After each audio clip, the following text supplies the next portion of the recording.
Michael Sorrento lived in a modest one-story house on a tree-lined street in a quiet suburban neighborhood. At 38, he was well respected among his peers, known to be a kind but reserved high school teacher who rarely ventured into the chaotic nightlife of the city. His life had settled into a predictable pattern of early mornings teaching at the local high school, afternoons spent grading papers or preparing lesson plans, and evenings dedicated to reading or listening to classical music. Though he'd socialize politely if neighbors initiated a chat on the sidewalk, he seldom sought company himself. Most residents on that street knew him primarily for his warm smile and serious demeanor. Behind closed doors, however, Michael lived with a personal secret he guarded more carefully than any other aspect of his existence. He cross-dressed. It was not a trivial hobby or something that surfaced in spontaneous moments. Rather, it was a private routine that anchored him on weekends, when he would transform himself into Michelle. He had collected carefully chosen outfits over the years, favoring tasteful dresses, matching shoes, and subtle accessories. He learned how to style a wig so it would frame his features just right. This detailed ritual provided him an escape from daily stress. It was never about drawing attention outside his home. He simply found it calming to spend time in attire that felt liberating and separate from his buttoned-up life at the blackboard. Ensuring that his private activity remained hidden was vital. Michael's workplace was deeply conservative, as were many residents in his area. He shuddered to think of what might happen if a parent or colleague discovered his weekend habit. His job, and perhaps his dignity, would be at risk. He kept the windows carefully curtained, the doors locked, and even the house lights on low whenever he dressed up, worried that any unexpected visitor or curious passerby might catch a glimpse of him as Michelle. For several years, his caution was enough to guarantee that no one suspected a thing. Michael's next-door neighbor, Brenda, was in her early 40s. She had a round, cheerful face, short sandy hair, and a habit of visiting people for friendly chit-chat. Whenever anyone new moved into the neighborhood, she'd be the first to ring the bell with a plate of cookies or brownies, collecting tidbits of information as freely as she handed out home-baked sweets. She meant well, but her curiosity could stray into prying. Nonetheless, Michael always smiled at her in passing and waved across the driveway. He kept conversations short, hoping to avoid fueling her talkative nature with personal details. Thus far, it had worked well enough. On a crisp Friday evening in late autumn, Michael closed his door behind him, leaning against it for a moment to let his breath out. The school week had been challenging. Papers were piling high on his desk, and the district's administrators had announced a round of new policies that would stretch teachers even thinner. He looked forward to his usual stress relief routine once night fell. Stepping into his dimly lit bedroom, he switched on a tall floor lamp and carefully drew the curtains, double-checking they were sealed at the edges. He changed out of his button-down shirt and slacks, folding them onto the chair by the closet. Methodically, he took out stockings from a drawer, gently slipped them on, then retrieved a favorite black dress. It was knee-length and tasteful, hugging him in just the right spots. Standing in front of the mirror, Michael adjusted his wig and surveyed himself with a critical eye, brushing a few strands into place. Then he added small silver earrings and a bracelet. His final flourish was a pair of black shoes with modest heels. Once everything was positioned neatly, he let out a breath and felt a sense of calm wash over him. He made sure every curtain was closed, every door locked, then walked into the living room, hearing the familiar click of those heels on the hardwood floor. He turned on soft jazz music, poured a cup of tea, and settled onto his couch. The transformation made him smile in a private sort of way. Here, in his own space, he felt a layer of his daily tension peel off. His only audience was the low-lit living room and the gentle saxophone from the speakers. Meanwhile, the street outside was hushed. Most of the neighbors were either inside their own homes or out enjoying the start of the weekend. Brenda, however, had stepped into her backyard to track down her cat, Princess. The cat had a habit of wandering between yards, sometimes digging for critters beneath hedges or creeping into open garages. When Brenda spotted Princess slipping through Michael's yard, she followed, softly calling the feline's name.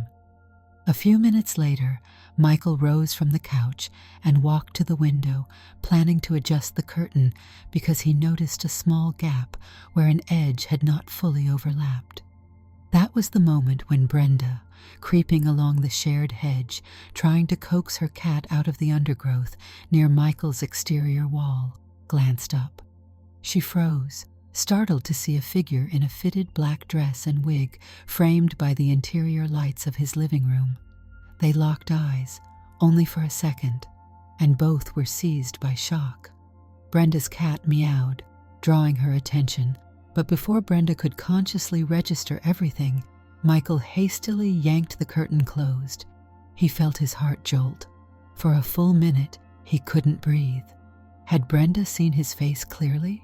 It felt impossible that she wouldn't have recognized him in his own house, though the wig and makeup might have caused momentary confusion.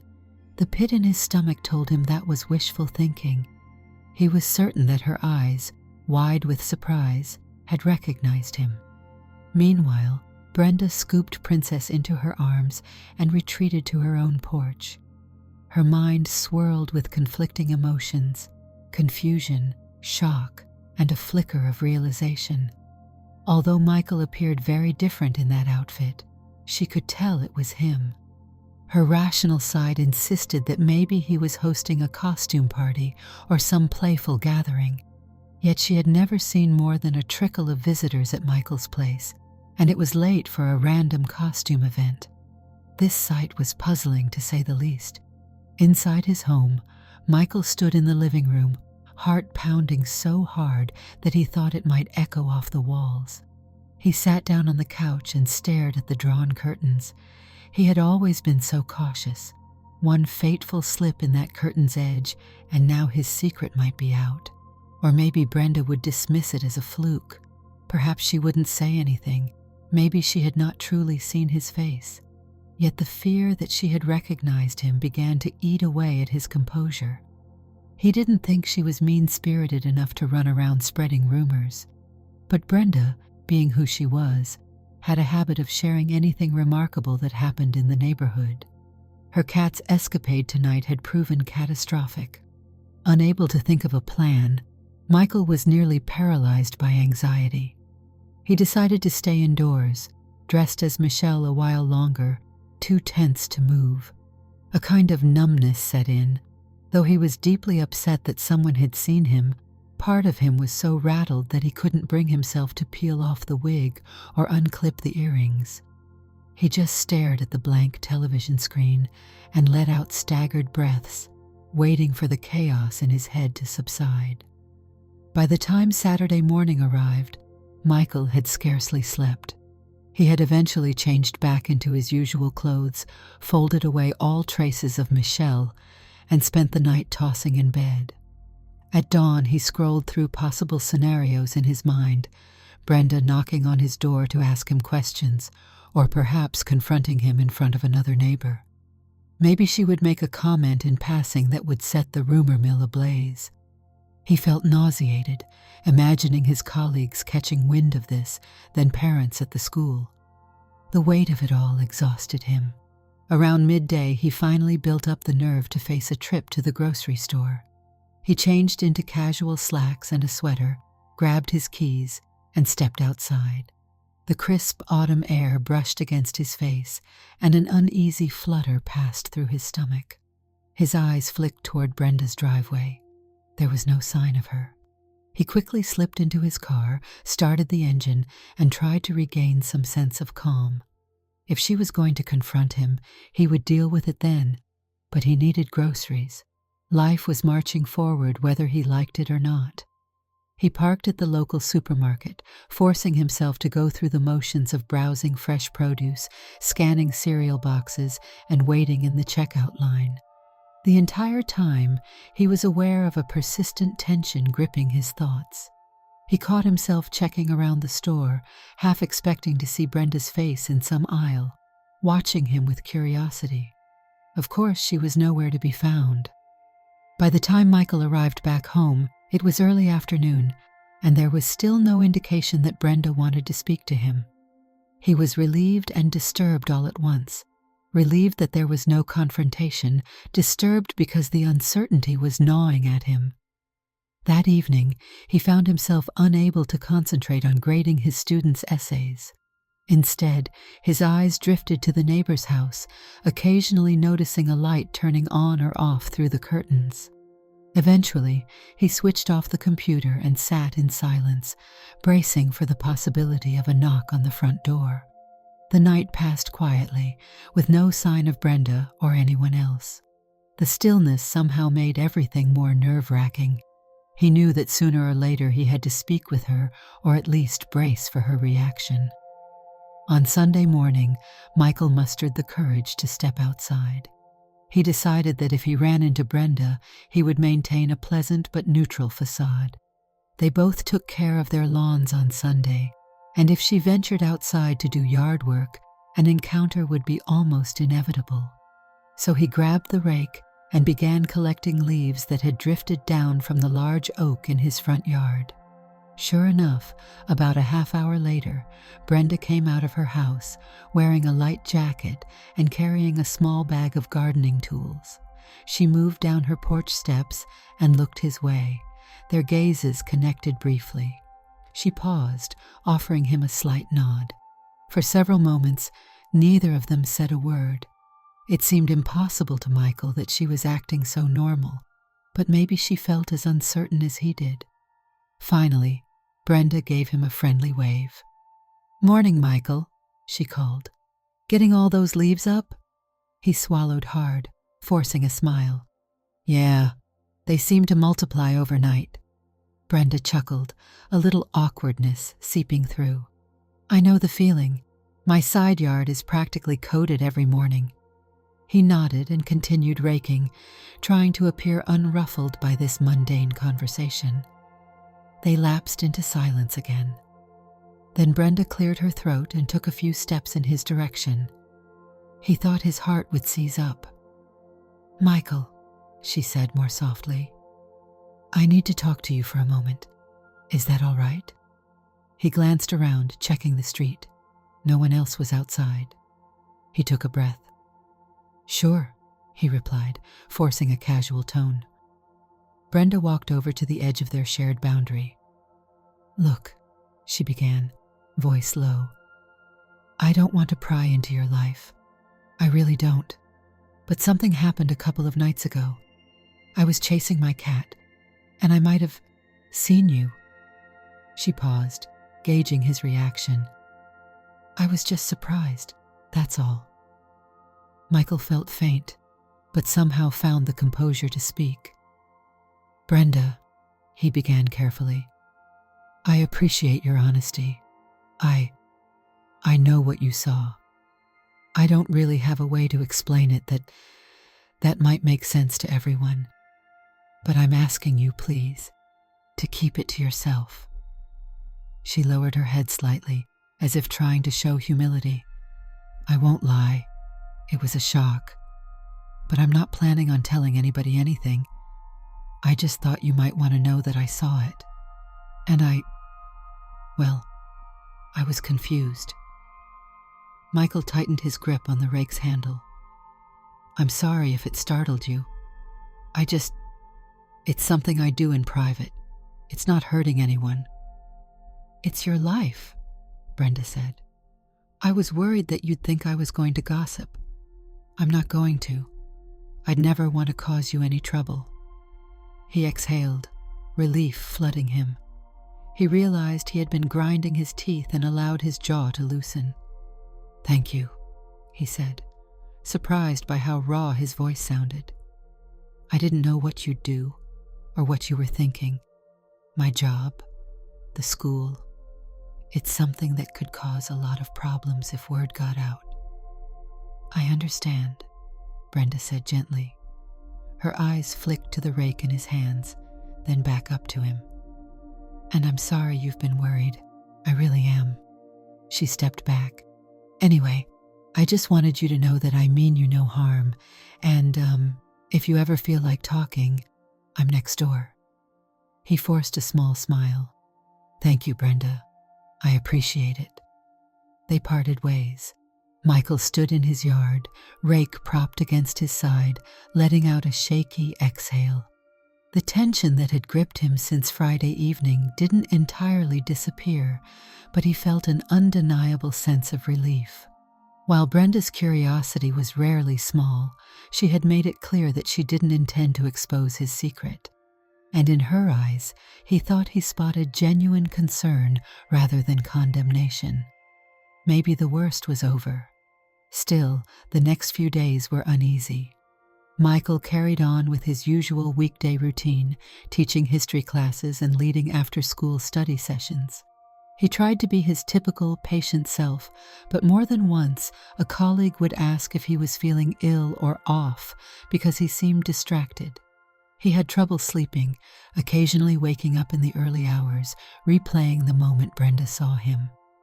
As the week passed, though, he felt more confident that Brenda wasn't about to share her discovery around the neighborhood.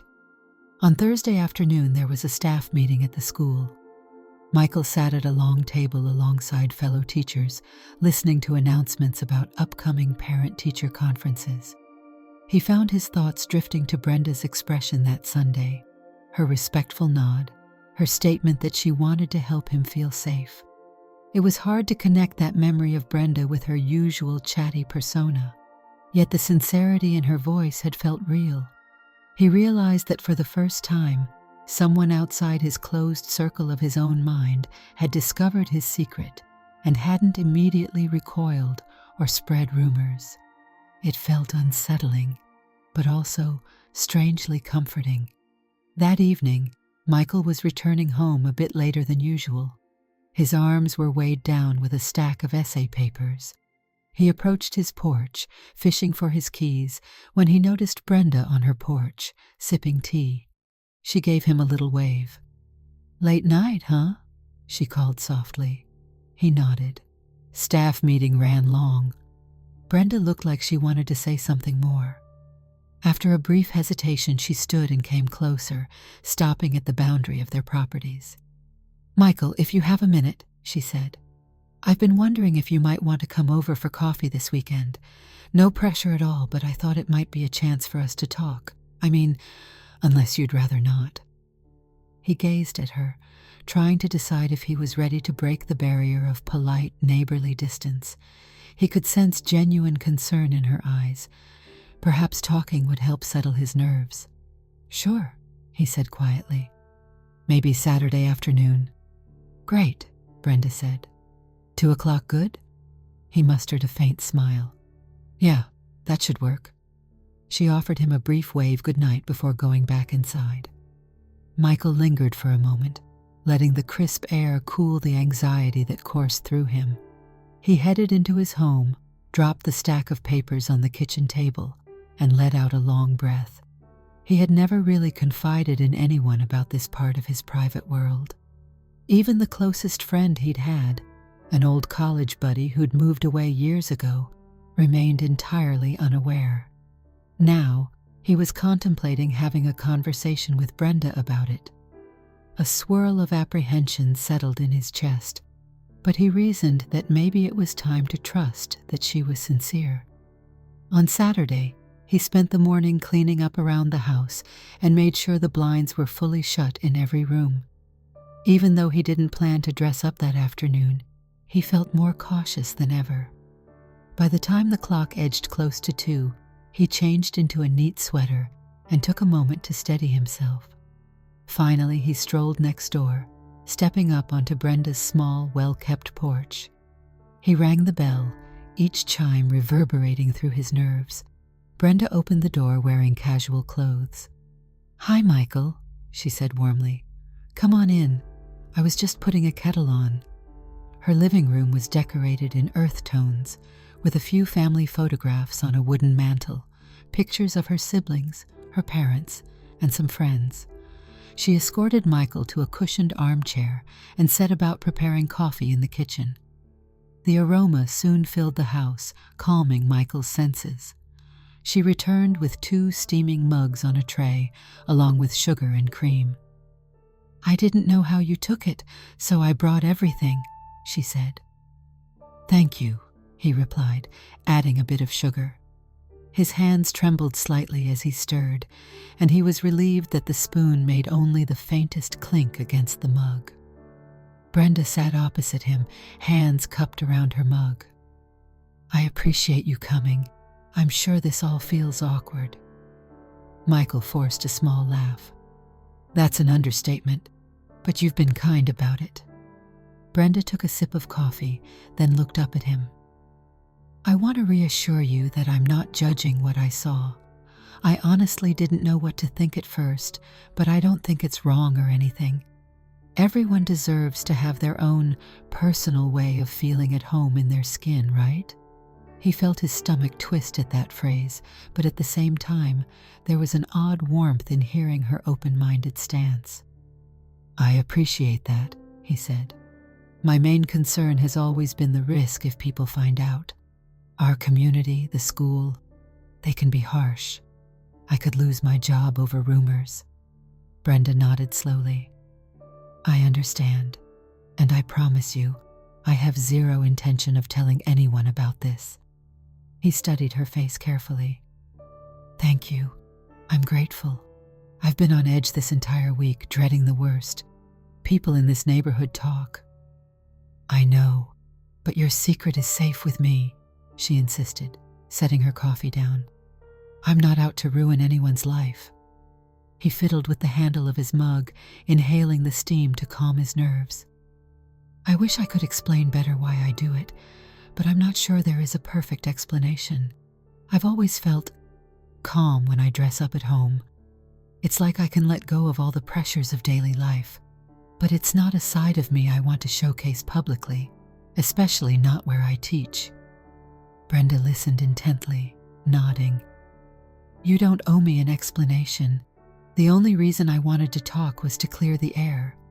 I didn't want you living in fear that I'd run and gossip about you. And honestly, I was just curious if you were all right. You seemed so uneasy outside, and I worried you might think I was going to cause trouble." Michael felt his chest lighten a little at her directness. "I did fear that, but I'm glad to know that's not the case. I'm just not used to sharing this part of my life." He paused, letting the smell of freshly brewed coffee linger in the air. "Thank you for listening, and for respecting my privacy." She offered a gentle smile. "Of course. That's what neighbors are supposed to do, look out for each other. And I'm sorry if my cat caused all this. She's stubborn and loves to wander." Michael allowed a short chuckle. "Cats will do that. I don't blame you or Princess. It's just one of those things that happen." For the next hour, their conversation roamed from the coffee to the weather, then touched on stories from their pasts. Michael talked a bit about his daily life at the high school, though carefully leaving out the full weight of his anxieties. Brenda described her years in the neighborhood, how she used to host block parties, and how she'd slowed down social events after a few neighbors moved away.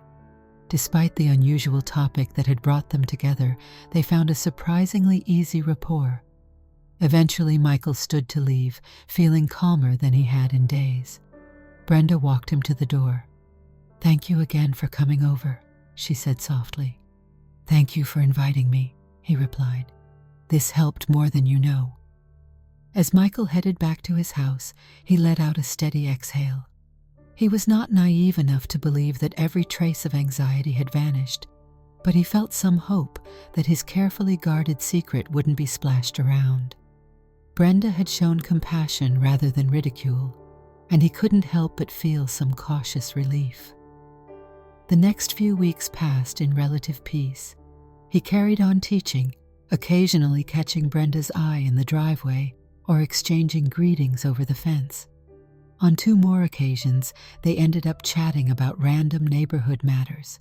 garbage pickup schedules, the best pizza place in town, and how the local park was due for some repairs. It was a novel experience for Michael to feel comfortable talking to someone who knew about Michelle, though they never directly mentioned her. There was an unspoken understanding that this knowledge stayed under lock and key unless Michael opened up about it. Winter arrived, bringing crisp winds and an earlier dusk. Michael's workload grew heavier as the holiday season approached. He frequently spent weekend nights at home, sometimes rummaging through the closet to select a dress and slip into that comforting alternate mode of being. He did so with even more care, triple-checking that the windows were covered. The memory of Brenda seeing him was still fresh, but after their talk, the immediate terror had faded. He trusted that she wasn't about to peek through his windows. During one particularly cold weekend, Michael was standing in his kitchen, stirring a pot of soup, when the doorbell rang. He frowned, setting down the ladle, and looked at the clock. It was close to 7 on a Sunday evening. Rarely did anyone come by unannounced. He slipped a sweater over his casual attire, just in case, and opened the door. Brenda stood there, holding a steaming container. A puff of icy air swirled around them. "Hi, neighbor," she greeted with a sheepish smile. "I made too much stew. Thought you might like some." He blinked. "Oh, that's very kind of you." Her warmth and generosity triggered a mix of gratitude and faint apprehension. He moved aside. "Come in out of the cold." She stepped into the foyer, handing him the container. "I don't want to interrupt your evening. It's just that I remembered you saying you'd be grading papers all weekend. Sometimes a hot meal can help." He gave a small laugh. "You're a lifesaver, Brenda. I was making soup, but this looks amazing. Thank you." He caught himself glancing at the door to the living room, where a pair of women's shoes sat just behind the couch, nearly out of sight. He had been wearing them earlier in the evening. Now he hoped their presence wouldn't catch Brenda's eye. Brenda didn't appear to notice. She looked around, taking in the tidy space. "You're welcome. I'm just glad I can help. If you ever need a break, feel free to knock on my door, okay?" He nodded, trying to relax. "I'll remember that. Thank you." She drew her coat tighter around her body. "Well, I'll let you eat in peace. Have a good night, Michael." "You too," he said, opening the front door again. "And thank you for the stew." She offered a friendly wave before stepping back into the cold air and crossing the lawn to her own house. Michael closed the door and leaned against it, letting out a long exhale. Their interactions were growing more frequent and more comfortable. He found he didn't mind.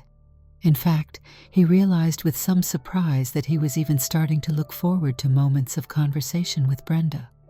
He recognized her inquisitive streak, but thus far she'd shown him nothing but respect. A few days later, something else happened that tested that budding trust. It was a Wednesday afternoon when Michael was called into the principal's office unexpectedly.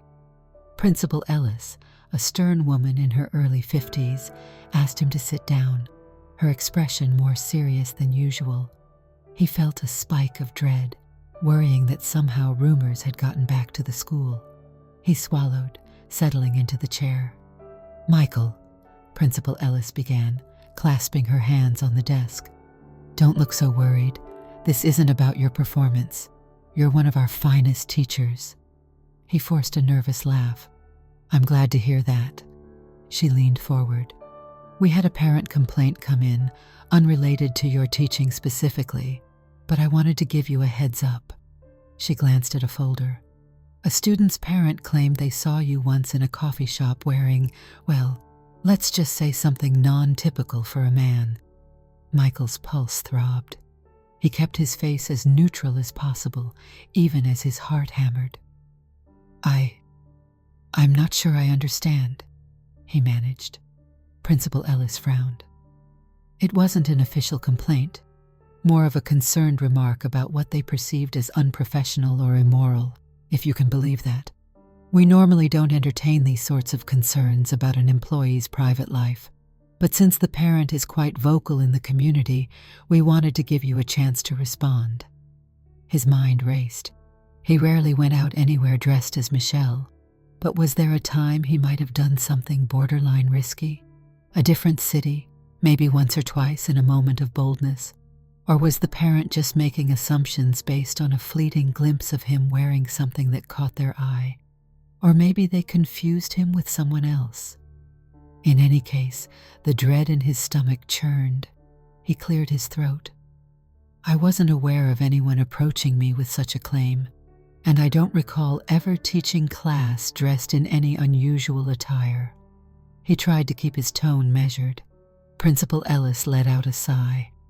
"Look, Michael, this sort of thing, in my opinion, is your personal business. I don't care what you wear off campus. As long as you're not violating any laws or harming students, it's not our concern. But you know how some folks around here are. They latch onto any whiff of gossip." He felt the tension in his chest rise. "I understand. I appreciate your telling me." She nodded firmly. "I wanted you to know that as far as the school is concerned, there's no official issue unless your activities affect your performance in the classroom. However, you might be cautious about your public image. We're not all as open-minded as we'd like to be." Despite the wave of alarm flooding him, Michael felt a small wave of gratitude for Principal Ellis's measured stance. "Thank you. I'll certainly keep that in mind." She patted the desk, signaling the meeting's end. "All right, that's all. Get back to your classes. If anything else comes up, I'll let you know." Michael stood, gave a curt nod, and left the office. For the remainder of the day, he found it nearly impossible to focus. He stumbled through lessons, barely able to recall which student asked which question. His worst fear, public exposure, was no longer just a hypothetical. Someone had approached the school with vague accusations. He felt as though a storm cloud hovered overhead.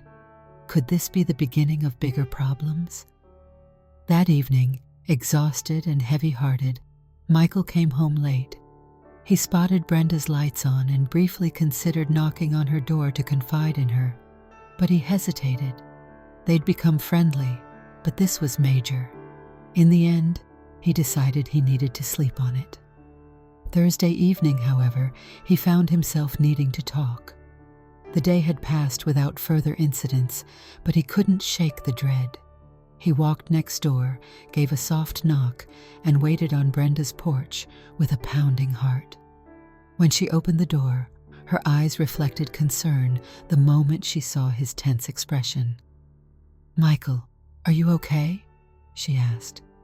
He tried to keep his voice steady. "Mind if I come in for a minute?" "Of course," she said, stepping aside. He entered, feeling the warmth of her living room as a stark contrast to the frosty air outside. She gestured to the couch. "Sit down. Let me get you something warm to drink. Tea? Coffee?" "Tea would be nice," he said quietly. He sank onto the couch, exhaling sharply. As Brenda walked into the kitchen, he glanced at her walls, pictures, and the flicker of a lamp that made the room feel cozy. He realized how wound up he was, shoulders knotted with stress. Brenda returned with a hot mug, handing it to him. Then she sat beside him, close but not uncomfortably so. "Tell me what's going on. You look so worried." He took a sip of tea. I got called into the principal's office yesterday," he explained haltingly. "She said a parent complained, claiming they saw me wearing something out of the ordinary in public. They implied it was unprofessional." Brenda drew in a sharp breath. "That's awful. So, the school knows?" Principal Ellis said there's no official investigation. She just warned me that some people won't be understanding. But it's terrifying.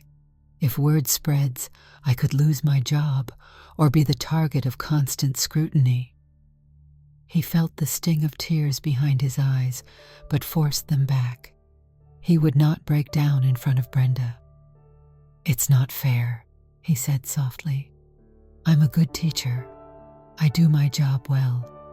But if rumors spread, that might not matter."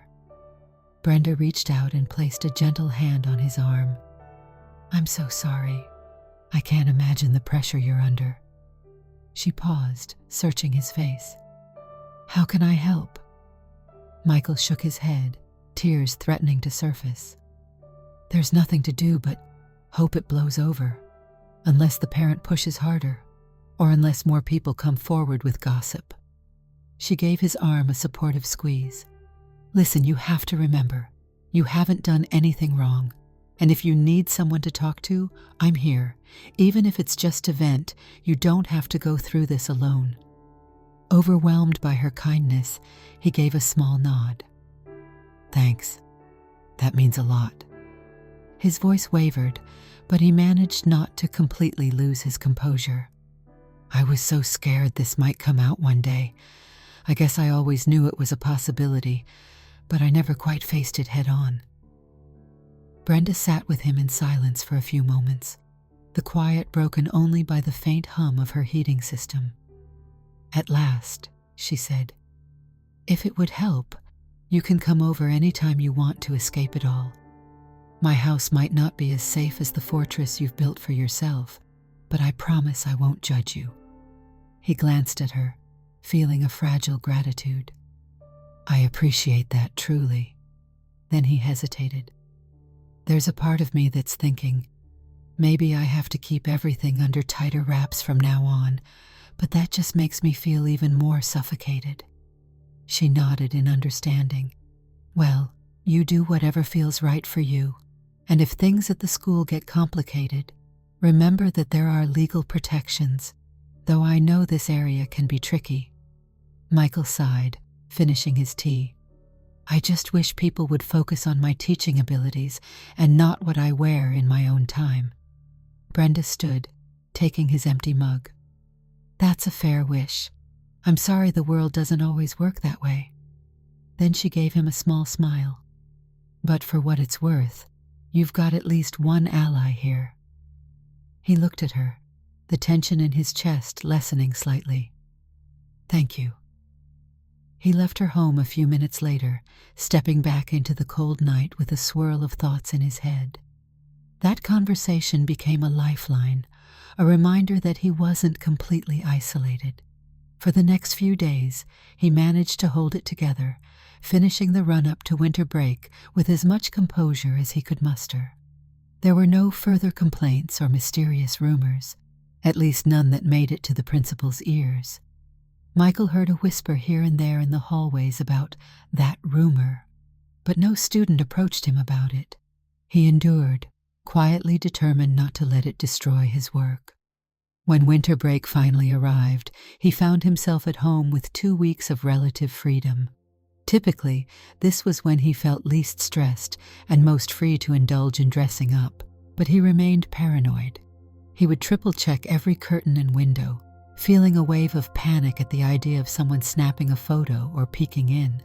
Despite the fear, he still slipped into that alternate persona from time to time, needing the solace of feeling more at ease with himself. Brenda dropped by on Christmas Eve with a plate of cookies, dressed in a festive sweater. Michael, wearing casual pajamas, opened the door with a grin. "You're just determined to keep me well fed, aren't you?" She laughed. "And well sugared.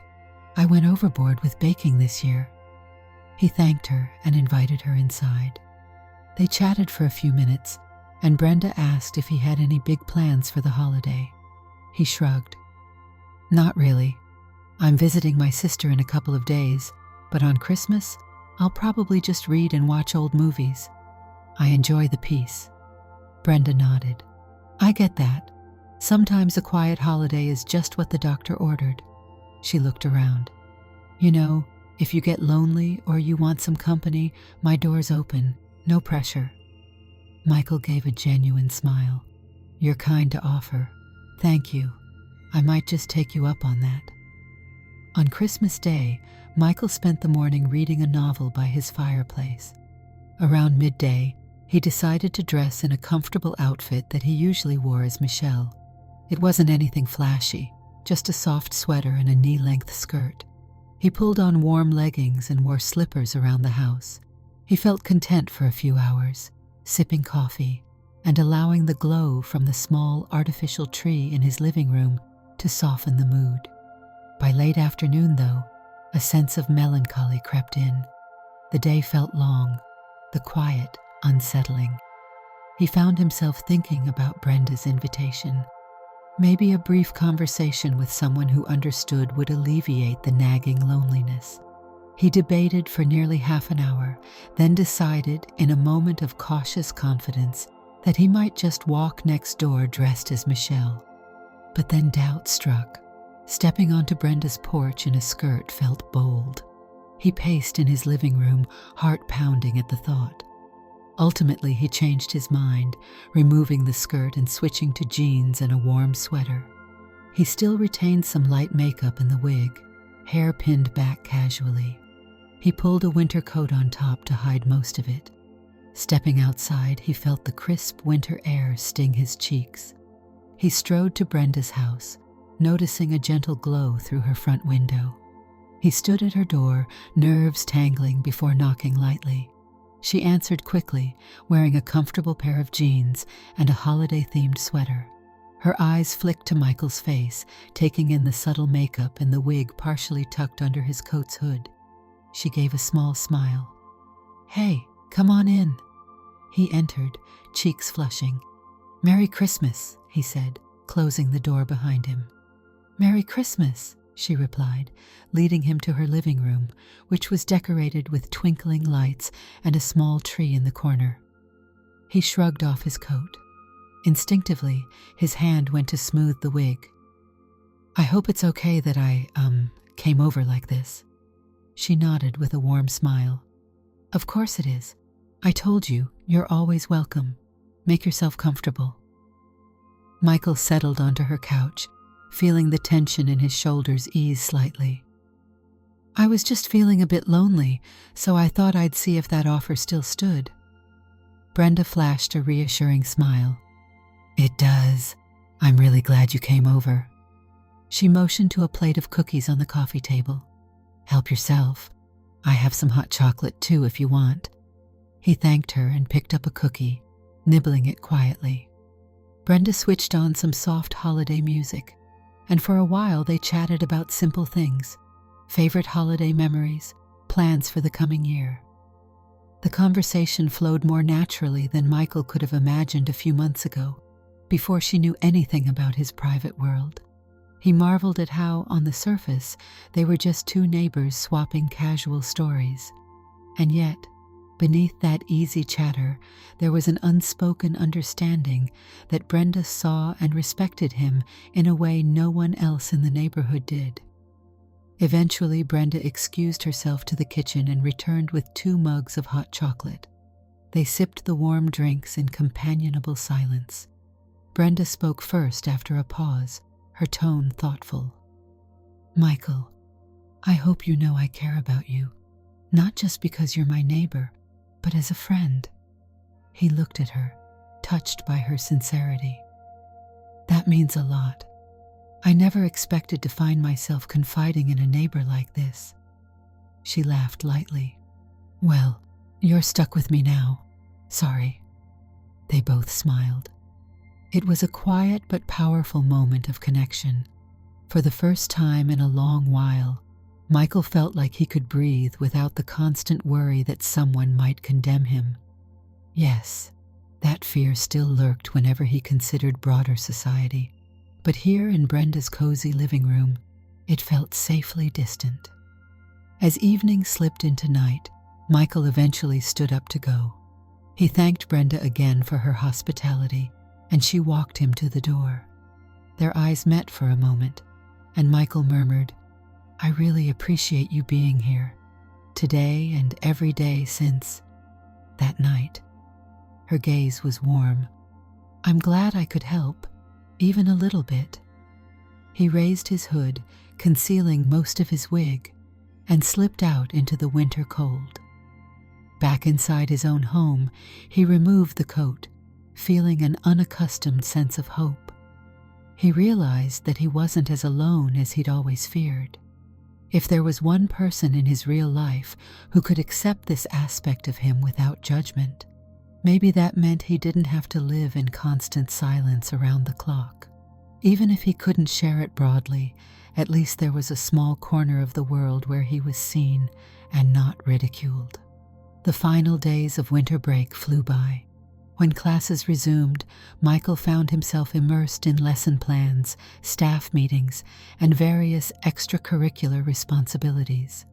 The rumor that had surfaced before the holidays seemed to have faded, or at least it was no longer causing any official stir at the school. He breathed easier, though he remained cautious. The memory of Principal Ellis's warning never left him, and he took extra care to ensure that outside of his home, and sometimes Brenda's, he never let slip the private side of his life. Brenda remained a supportive presence. Some evenings, she would drop by with a friendly hello. Other times, he would catch her on the porch, and they'd chat for a moment, sharing updates about the small events of their days. It felt ordinary in the best sense, though he never stopped being grateful that she allowed him the dignity to be who he was in her company without so much as a raised eyebrow.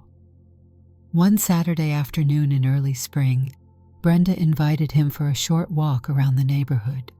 Michael hesitated, worrying that neighbors might see them together and chatter might erupt. But he also recognized that strolling with a friend in daylight shouldn't feel forbidden. So he agreed, meeting her on the sidewalk near the curb. They walked for a few blocks, discussing everything from the changing weather to the local coffee shop's new pastry selections. Passing neighbors greeted them politely, and if anyone had any suspicions about Michael's private life, they gave no sign. Eventually, they circled back to the block. Brenda gave him a quick, knowing smile. "See? Nothing catastrophic happened." He rolled his eyes with a small grin. "I guess I'm more paranoid than I thought," she laughed. "It's understandable, but sometimes stepping outside helps remind you that life can go on." They reached their respective driveways, pausing for a moment as Brenda leaned against her fence. Michael glanced at her yard, noticing Princess perched on the porch swing. The cat stared back at him, tail swishing lazily.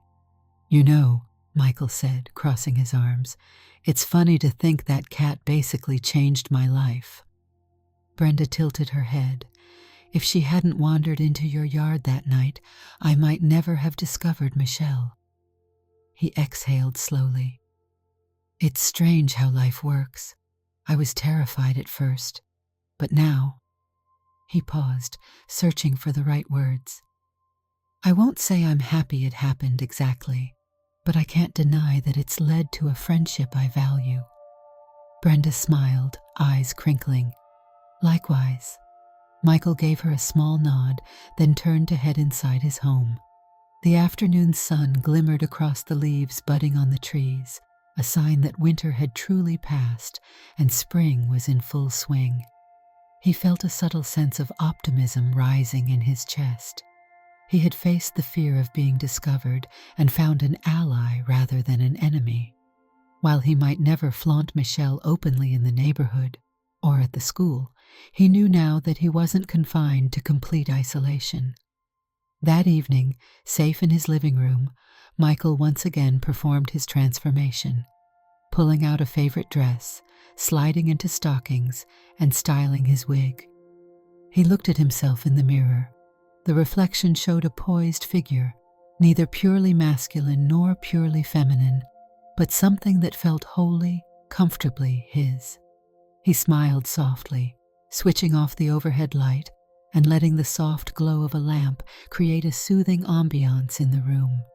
Curling up on the couch, he realized that the dread he once felt at every sound outside his door or every passing car was still there, but was muted. There was a new layer of hope overshadowing the fear. He thought of Brenda next door, sipping her tea, possibly watching a show or reading. She knew his secret, and she had chosen not just to keep it, but to remain a true friend. The risk to his job and reputation still existed beyond those walls, but within his home, and possibly in moments of shared trust with Brenda, he felt safer. He let out a long breath, curling his feet beneath him. The quiet of the evening wrapped around him as Michelle, and for the first time since the night Brenda spotted him through the gap in the curtains, Michael felt he might not have to live every moment looking over his shoulder. He would be cautious, yes, because in a world of judgments, caution was necessary. But he had discovered that not everyone who accidentally glimpsed a hidden truth was out to destroy him. Outside, the suburban street was calm, porch lights glimmering here and there. Brenda's silhouette briefly crossed her living room window before the light was switched off. Michael sipped a cup of warm tea, letting the taste soothe his throat. The memory of that initial panic still flickered in his mind, but now it was accompanied by the recollection of Brenda's supportive words, the feel of her hand on his arm. A complicated road stretched out ahead, but for one evening at least, he could settle into the present moment. Michael reflected on how much had changed in such a short span. His life, once guarded to the point of feeling sealed off, now had an opening, someone aware of his private existence and no less kind for knowing it. Perhaps that wouldn't erase all difficulties, but it brought a sense of connection he had not previously allowed himself to imagine. He looked around the room at the drawn curtains and the familiar decorations, then returned his gaze to the reflection in the mirror. There he was, in that dress, hair styled neatly, and it felt okay to exist this way for a while. As the quiet night wrapped around him, he closed his eyes.